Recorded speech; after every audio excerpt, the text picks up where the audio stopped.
Olá, muito boa noite, que Deus te abençoe, graça e paz do nosso Senhor Jesus Cristo.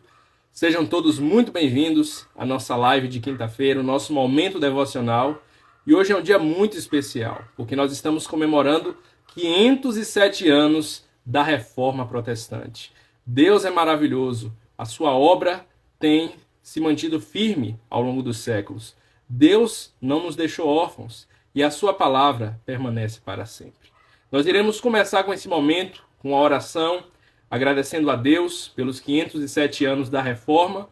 Logo depois vamos ler uma passagem da Escritura, teremos uma breve reflexão e depois iremos entrar na importância da Reforma para os nossos dias de hoje. Vamos orar. Senhor nosso Deus e nosso eterno Pai, louvado e exaltado seja o teu santo nome. Agradecemos por esse dia 31 de outubro de 2024, data em que a tua igreja, espalhada pelo mundo, celebra os 507 anos da Reforma Protestante. 507 anos em que o teu servo, Martinho Lutero, afixou aquelas 95 teses na porta do castelo da igreja de Wittenberg. E, ó Deus, ele não sabia as implicações que aquilo teria, ele não pensava naquele momento em produzir uma reforma a nível mundial, mas tratar problemas de dúvidas que ele tinha, discutir determinadas dúvidas teológicas. E é assim que o Senhor faz, ó Pai, silenciosamente, conduzindo a nossa própria história e conduzindo a história do mundo, para que tudo ocorra de acordo com o teu plano, que é a exaltação plena da pessoa do Senhor Jesus Cristo. Agradecemos por essa live, por esse meio, por essa plataforma que o Senhor nos tem disponibilizado. Agradeço pela vida de cada pessoa que estará participando dessa live ou também assistindo a gravação posteriormente no YouTube, e que o teu nome, ó Deus, possa ser plenamente exaltado em tudo aquilo que vamos fazer essa noite. Em nome de Jesus. Amém. Antes de continuar, eu peço que você, caso esteja assistindo essa live posteriormente no YouTube, não se esqueça de se inscrever no nosso canal, de clicar no gostei, no joinha, para que você possa ajudar a gente a espalhar esse conteúdo em outros lugares. O algoritmo entende essas atividades que você faz, deixando um comentário, se inscrevendo, curtindo, para que você continue recebendo mais conteúdos como este, para que esse conteúdo possa se espalhar para outras pessoas. Então, nos ajude fazendo isso, tá certo? Vamos começar fazendo uma leitura aqui de Romanos capítulo 1, do verso 16 ao verso 17. Diz a Escritura: Pois não me envergonho do Evangelho, porque é o poder de Deus para a salvação de todo aquele que crê, primeiro do judeu e também do grego, visto que a justiça de Deus se revela no Evangelho de fé em fé, como está escrito, o justo viverá por fé. Amém. Louvado seja Deus pela sua palavra. Aqui o apóstolo Paulo está tratando desse tema central da carta aos Romanos: a justiça de Deus revelada no Evangelho. Essa justiça que é apresentada aqui, visto que a justiça de Deus se revela no Evangelho de fé em fé, é uma referência à justificação, ao fato de Deus, no seu tribunal divino, ele declarar, ele considerar uma pessoa justa mediante a sua fé. E o apóstolo Paulo salienta: o justo viverá pela fé. E ele usa essa frase inspirado no texto de Abacuque, capítulo 2, verso 4, mostrando que nós vivemos diante de Deus pela fé.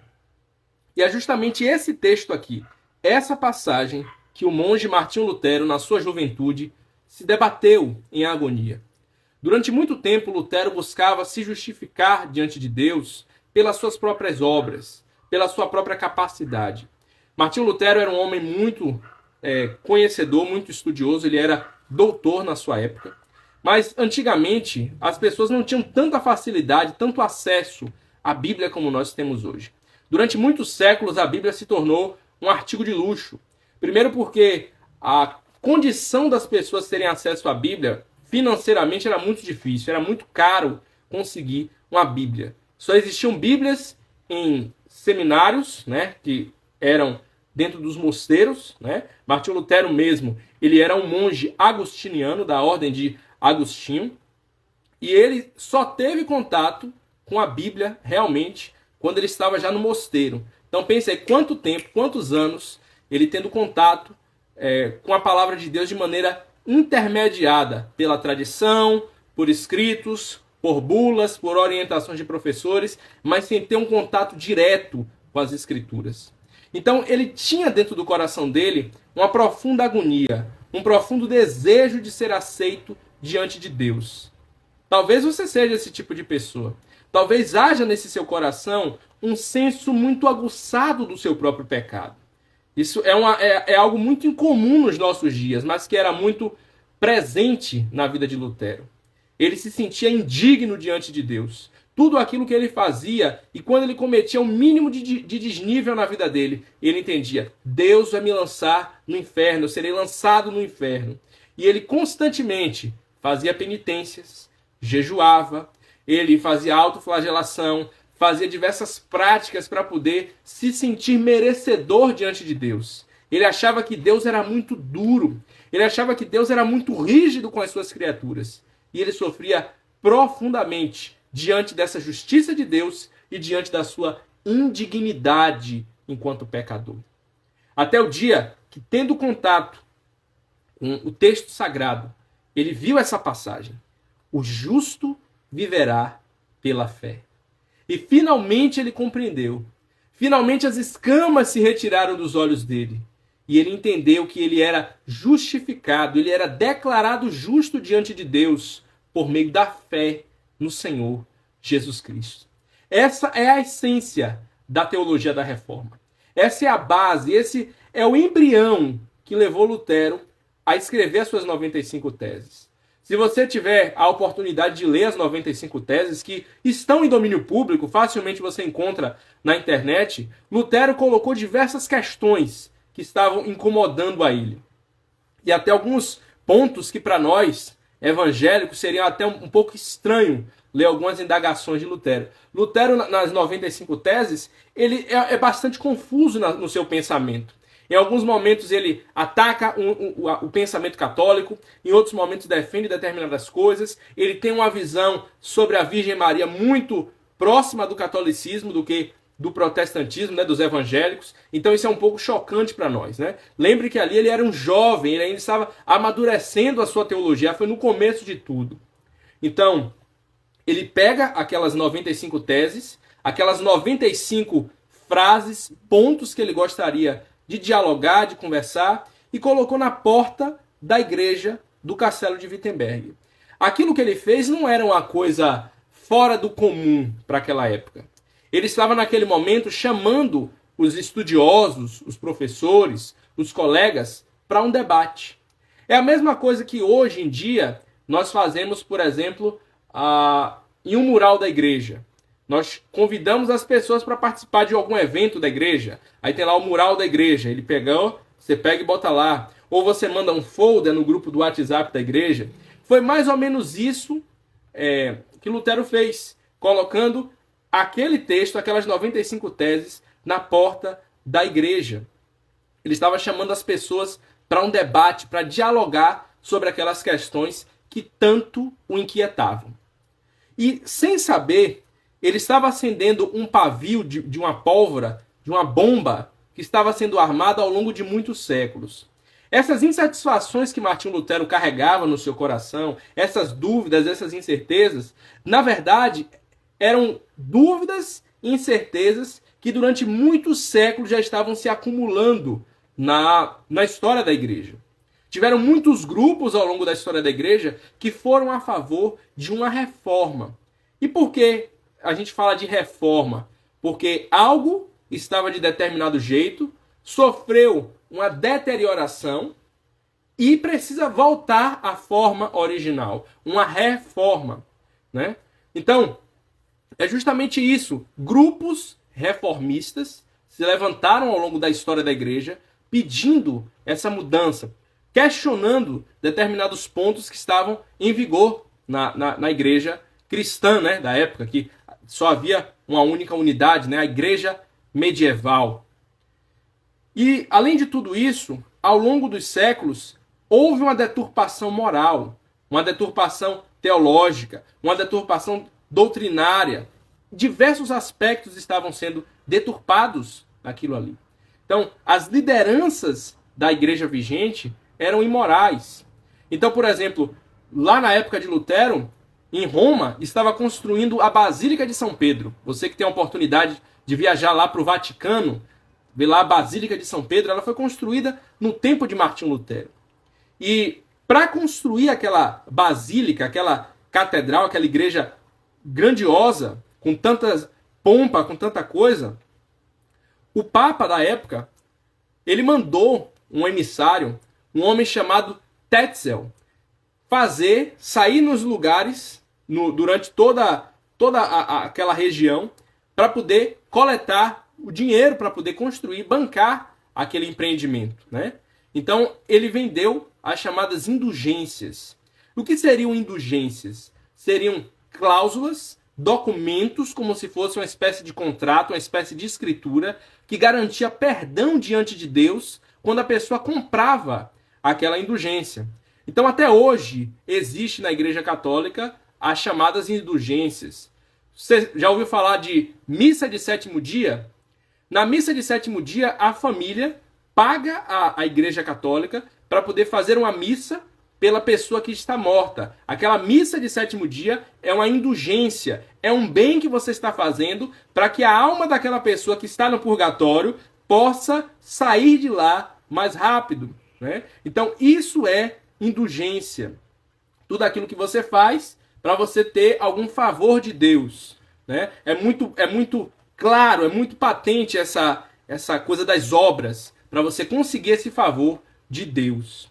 Então, o Tetzel, ele chegava a fazer coisas terríveis. A dizer que quando uma moedinha caía no cofrinho, era o som de uma alma saindo do purgatório. Então imagine que coisa terrível acontecia naquela época. E Lutero, em uma de suas viagens, uma viagem que ele fez lá para Roma, quando ele ainda estava totalmente encantado com aquela realidade, antes dele escrever as 95 teses, ele viu coisas terríveis. Ele viu lá em Roma, por exemplo, prostíbulos especializados para atender padres.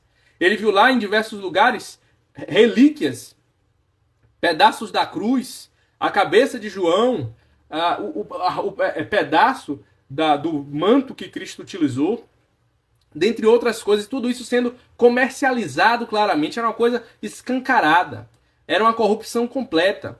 O Papa daquela época, ele queria, na verdade, ficar, em vez de cuidar das coisas espirituais, a preocupação dele era com caça, você sabia?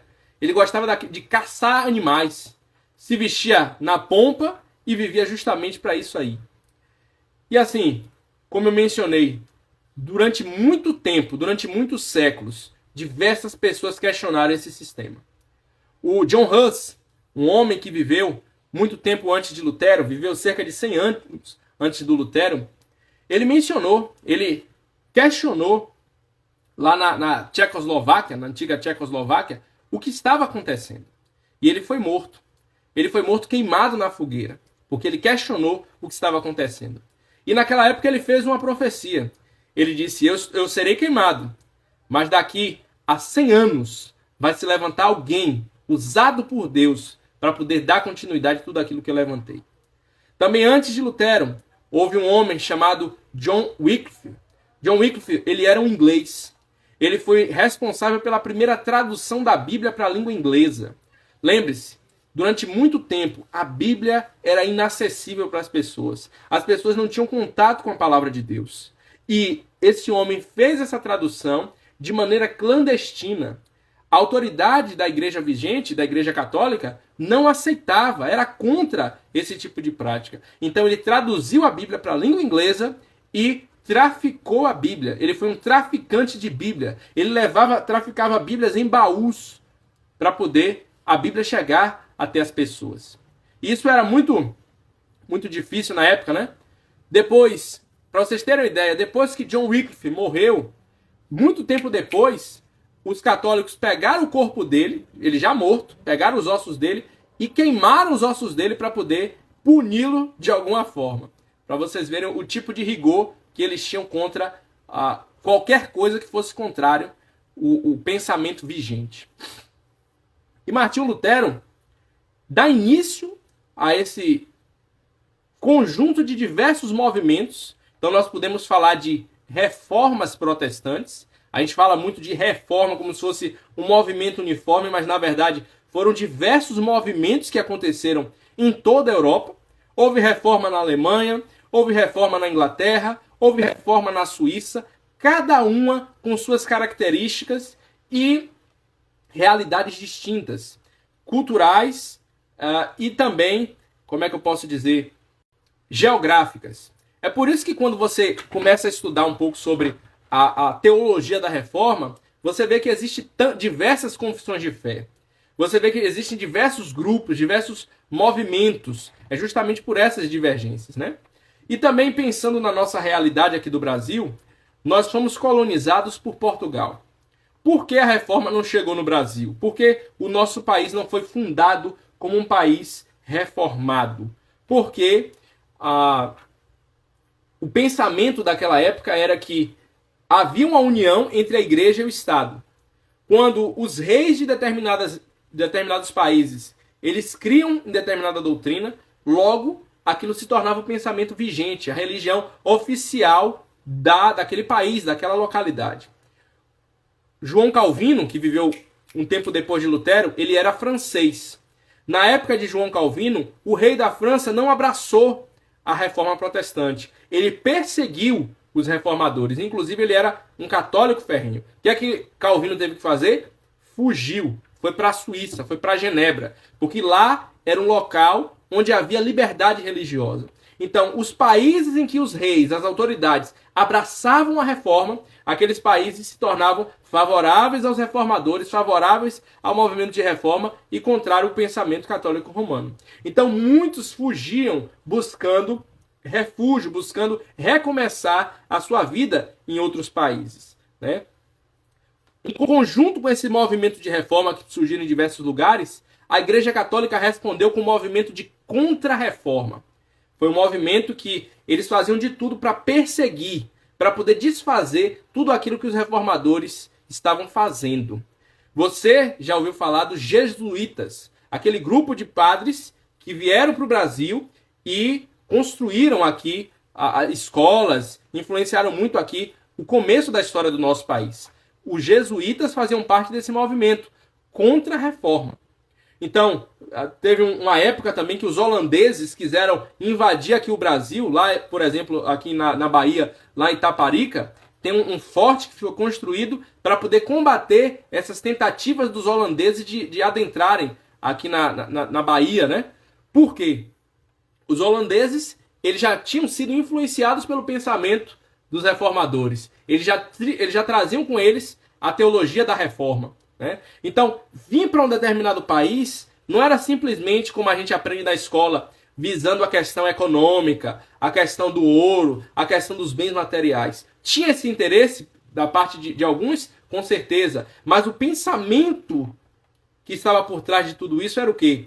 Era conquistar o mundo para Cristo. Era implantar nas terras conquistadas a nossa visão de mundo, a nossa cosmovisão. Então havia esse cabo de guerra entre aqueles que eram a favor da reforma e aqueles que eram contra a reforma.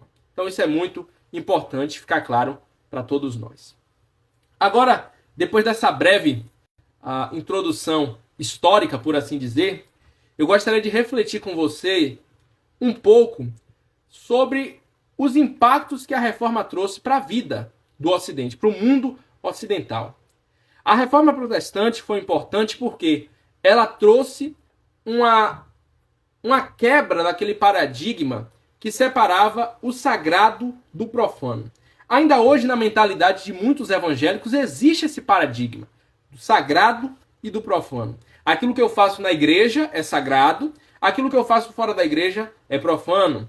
De segunda a sábado, a minha vida não tem nada a ver com a minha vida espiritual. Minha vida espiritual é uma coisa minha, é uma coisa pessoal. E aí no domingo eu vou para a igreja, ali a minha vida é a minha vida devocional, a minha vida espiritual, a minha vida com Deus, meu relacionamento com Deus. Esse é o típico pensamento católico romano. O pensamento que faz essa separação. Mas no pensamento reformado, no pensamento da reforma, tudo é sagrado. Tudo é feito para a glória de Deus. Todas as áreas da nossa vida são para a glória de Deus. É como o apóstolo Paulo diz em 1 Coríntios 10:31. Portanto, quer comais, quer bebais, quer façais qualquer outra coisa, fazei tudo para a glória de Deus. Desde o comer ao beber, desde as coisas mais básicas da nossa vida, nós devemos fazer para glorificar a Deus. Comer e beber é o básico que um ser humano faz. Até um bebê faz isso. Devemos fazer isso para a glória de Deus, para a honra e exaltação do nosso Deus. Devemos trabalhar para a glória de Deus.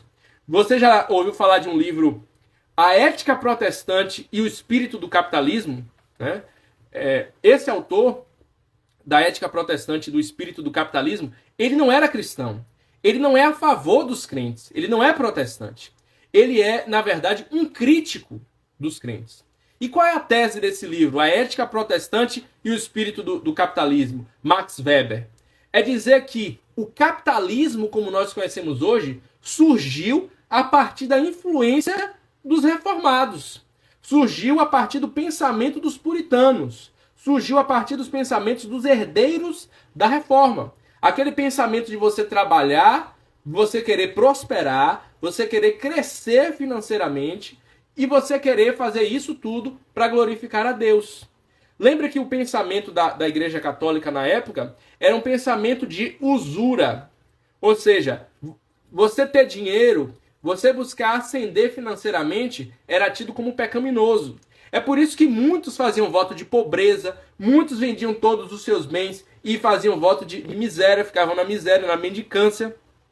Porque tinha esse tipo de pensamento, né? Então, Max Weber disse que o pensamento ocidental de trabalhar, de querer ganhar vida, de correr atrás, né? De querer ascender socialmente, é uma característica do pensamento da reforma, né? Então, você vê como a reforma teve impacto na vida do Ocidente. A reforma protestante teve impacto também na literatura. A reforma protestante teve impacto também na economia, na educação. No tempo de Martinho Lutero, muitas pessoas eram analfabetas. Muitas pessoas não sabiam ler e escrever. E aonde uma igreja reformada era plantada, era levantada, ao lado se construía uma escola. Com qual finalidade? Fazer com que todos tivessem acesso à Bíblia. Fazer com que todos pudessem ler o texto bíblico. Uma outra coisa que abençoou providencialmente a divulgação da teologia da reforma, do pensamento de Lutero e de outros reformadores, foi o surgimento da imprensa. Você sabia? Foi justamente nessa época de Lutero que a imprensa surgiu. Antes, para as pessoas poderem ter um livro, como eu já mencionei no começo da nossa live, era muito difícil, porque cada livro, cada texto tinha que ser pintado. Você já viu aquelas gravuras, aqueles livros grandes, onde tem aquelas bíblias com desenhos, né? Com aquelas letras muito bonitas, muito bem trabalhadas? Aquilo era pintado, aquilo era uma obra de arte. No tempo de Martinho Lutero, logo naquela época, alguns anos antes, surgiu uma prensa. A prensa de Gutenberg, que era uma espécie de carimbo gigante, onde a pessoa colocava lá a chapa do livro e só carimbava. Pá! Então isso democratizou o acesso ao texto. Ficou mais fácil você poder divulgar em massa um livro, a informação chegar em diversos lugares. E muitos dos livros dos reformadores foram chegando em diversas regiões da Europa. E, consequentemente, a reforma foi avançando nesses ambientes, né? Então, a reforma teve essa importância. Muitos dos imigrantes que fugiram da Europa durante a perseguição lá dos anglicanos contra os puritanos, eles chegaram nos Estados Unidos, eles chegaram no Novo Mundo com o pensamento: nós iremos começar aqui o novo mundo, nós iremos começar aqui uma nova pátria para Cristo. E o que é que eles fizeram? Implantaram universidades. A Universidade de Princeton, a Universidade de Harvard, que foi a primeira de todas elas, todas essas instituições foram criadas com os ideais de abençoar e de glorificar o nome do Senhor. Então, essa é a influência da reforma. Essa é a influência, a bênção que a reforma traz para o Ocidente. A bênção do casamento, né? Pensar no casamento como algo que glorifica a Deus. Lembre que naquela época o casamento era tido como algo inferior diante do voto da castidade. Quem não tinha mulher, quem era casto, que se tornava padre, se tornava freira, se colocava numa posição de superior àqueles que não tinham esse chamado, né, de viver na solteirice, né? Mas o pensamento da reforma resgatou aquilo que a palavra de Deus diz sobre a beleza, né? Digno de honra seja o matrimônio e o leito sem mácula. Então isso é uma bênção para a parte da família também. E diversas outras coisas, diversas outras áreas do conhecimento, diversas outras áreas da vida foram abençoadas pela reforma protestante. Eu queria refletir com você agora, nessa última parte do nosso momento de reflexão, a necessidade que a igreja evangélica brasileira tem de uma nova reforma. É claro que quando eu digo da necessidade de uma nova reforma, eu não chego a pensar em uma reforma nos termos como aconteceu no século XVI com Martinho Lutero. Porque, como foi colocado, tinha viés político, ideológico, e impactava uma nação como um todo. É verdade, você há de concordar comigo que o fato de um rei se converter e automaticamente estabelecer, impor que os seus súditos também se convertam, isso não gera conversões verdadeiras. Da mesma forma que os reformados foram perseguidos, católicos romanos foram perseguidos, né? E isso não é isso que gera transformação. A transformação é algo que Deus produz no nosso coração, o convencimento do Espírito Santo. É por isso que o cristianismo ele não pode ser imposto como países islâmicos fazem, por exemplo. É por isso que nós devemos pregar o evangelho, crendo que nós somos justificados pela fé. O justo é justificado pela fé. O primeiro ponto da reforma, o primeiro sola, é o sola scriptura. Somente a escritura. Isso significa que somente a escritura deve ser a nossa única regra de fé e prática. Tudo aquilo que a gente crê sobre Deus, sobre o céu, sobre a vida cristã, sobre as nossas próprias experiências, sobre quem nós somos, sobre o que deve ser o casamento, sobre o que deve ser a vida cristã, deve ser embasado somente nas Escrituras. A Igreja Evangélica Brasileira se distanciou do somente as Escrituras e tem abraçado todo tipo de moda, todo tipo de invencionice, todo tipo de misticismo, de experiências místicas que, em sua maioria, não tem nenhum tipo de fundamento bíblico. É algo que a igreja precisa se arrepender. Abandonar esse tipo de prática. Submeter as suas experiências religiosas àquilo que a palavra de Deus diz. Lutero disse certa vez que ele havia feito um compromisso com Deus. Pediu para Deus não enviar para ele sonhos, não enviar para ele visões, nem mesmo mandar anjos falarem com ele. Porque ele cria que a palavra de Deus era suficiente, ele estava satisfeito com a palavra de Deus. Nós devemos colocar, submeter todo tipo de experiência que nós temos àquilo que a palavra de Deus ensina. O segundo somente da reforma é o sola fide, somente a fé. Lembra que a gente falou agora? O justo viverá pela fé. Não é pelas obras, não é pela sua capacidade, não é pela sua bondade, não é pelas suas boas intenções que você irá conseguir alcançar o favor de Deus. O problema do pensamento católico romano não é que eles neguem a fé. O problema deles é que eles negam o somente a fé. Você tem que ter a fé, mas você também tem que fazer a sua parte.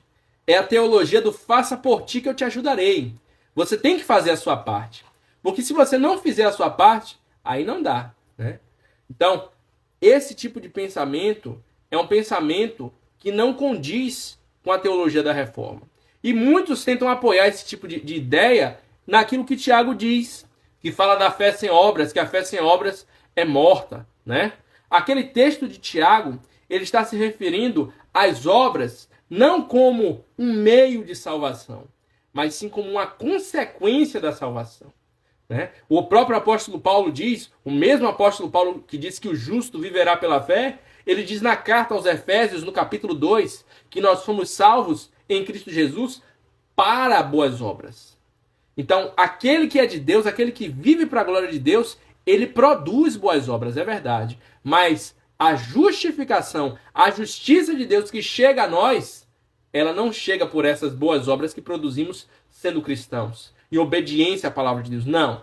Ela chega gratuitamente pela fé, quando cremos de todo o nosso coração no Senhor Jesus. O terceiro sola, é o sola gratia, é o somente a graça. Isso significa, meus irmãos, que nós somos salvos mediante a fé, somos salvos pela graça mediante a fé. A graça somente, é somente pela graça, não é pelas suas obras, não é pela sua capacidade, não é pela sua bondade, não é pelo bem que você faz, não é porque você dá o dízimo, não é porque você ora, não é porque você jejua. Tudo isso é importante. Dar o dízimo glorifica a Deus, é importante. Jejuar é importante. Orar é importante. Mas não é por isso que Deus te aceita. Não foi por isso que você foi salvo. Nós somos salvos pela graça. A salvação que começou pela graça, ela continua sendo pela graça na santificação e a glorificação será pela graça. Do começo ao fim, a salvação é uma obra de Deus. O quarto sola que vamos tratar agora é o solus Christus. O problema do pensamento católico romano não é crer em Cristo. O problema é que eles não creem somente em Cristo. O problema é o negar o solus Christo. É Cristo e os santos. É Cristo e Maria. Esse é o maior problema. Esse é o problema irreconciliável entre católicos e protestantes. Eles negam somente Cristo, o sacrifício de Cristo. Isso diminui a suficiência de Cristo. Isso diminui a suficiência do sacrifício do Senhor Jesus. Então isso é um mal, isso é terrível, isso é triste, isso é muito triste diante de Deus, né? Então, quando a gente observa o último sola, que é o soli deu glória, que é o glória somente a Deus, isso coroa, esse sola coroa todos os outros. É a consequência de tudo. Se a salvação é somente pela graça, é somente pela fé, se Cristo é o único mediador entre Deus e os homens, se somente a Escritura deve ser considerada como nossa única regra de fé e prática, e não as elucubrações da nossa própria mente, as elucubrações da sabedoria humana, ou do misticismo que nos assedia, qual é a consequência de tudo isso? Deus receberá toda a glória, Deus receberá todo o louvor, Deus receberá toda a exaltação. É por isso que só lhe deu glória, por isso que glória somente a Deus. Mais uma vez, o problema do pensamento católico não era dar glória a Deus, era dar glória também a outras pessoas. Era dar glória a Maria, é dar glória aos santos, é dar glória ao homem.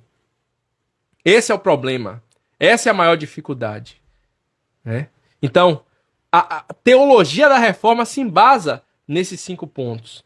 Somente a Escritura, somente a fé, somente a graça, somente Cristo e glória somente a Deus. A Igreja Evangélica Brasileira precisa se voltar para essas verdades.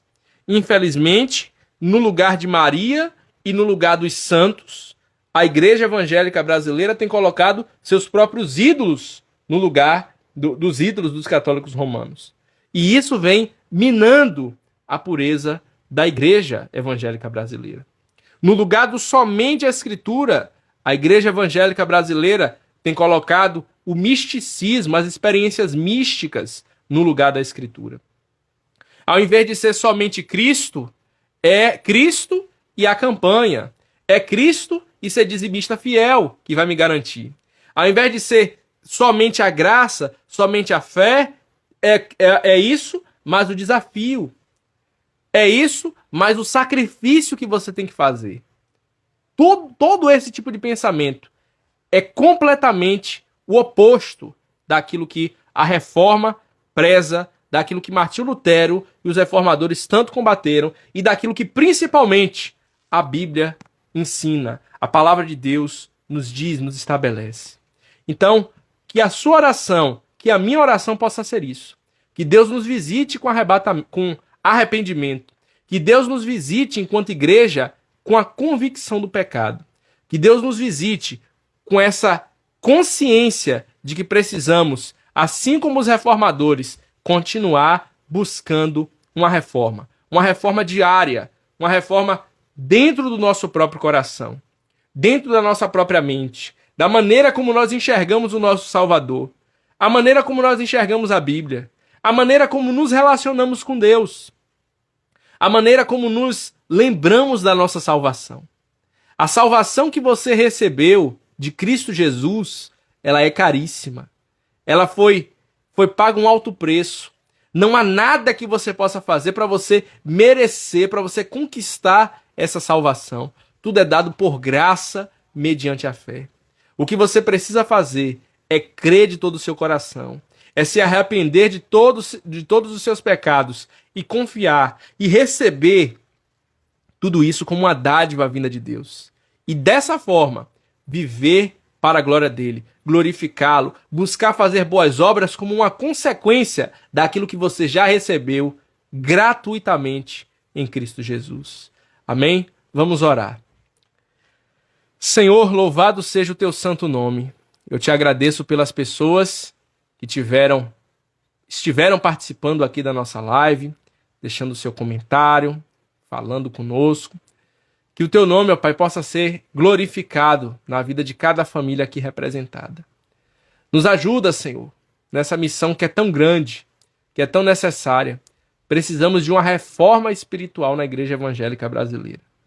E por isso, ó Deus, clamamos pelo teu perdão, clamamos pela tua graça, clamamos por despertamento espiritual, clamamos que o Senhor visite a tua igreja espalhada por esse país, que o Senhor abra a mente de pastores, abra a mente de membros de igreja, que aqueles que estão dentro de seitas possam se despertar e sair desses ambientes contrários à tua palavra e se achegar a igrejas bíblicas, igrejas saudáveis, igrejas onde a tua palavra é pregada com fidelidade, onde homens cheios do Espírito Santo, homens que amam a tua lei, possam continuar ensinando e capacitando para o aperfeiçoamento dos santos, assim como diz a carta de Paulo aos Efésios, que o Senhor deu à igreja essas bênçãos, esses presentes, para que a igreja não ande mais como meninos inconstantes ao redor de todo o vento de doutrina. Ó Deus, nos abençoa, nos dá um restante de semana na tua paz e debaixo da tua direção. Em nome do Senhor Jesus Cristo. Amém. Que Deus te abençoe, que Deus abençoe a sua família. Se quiser deixar algum pedido de oração, pode deixar no nosso comentário.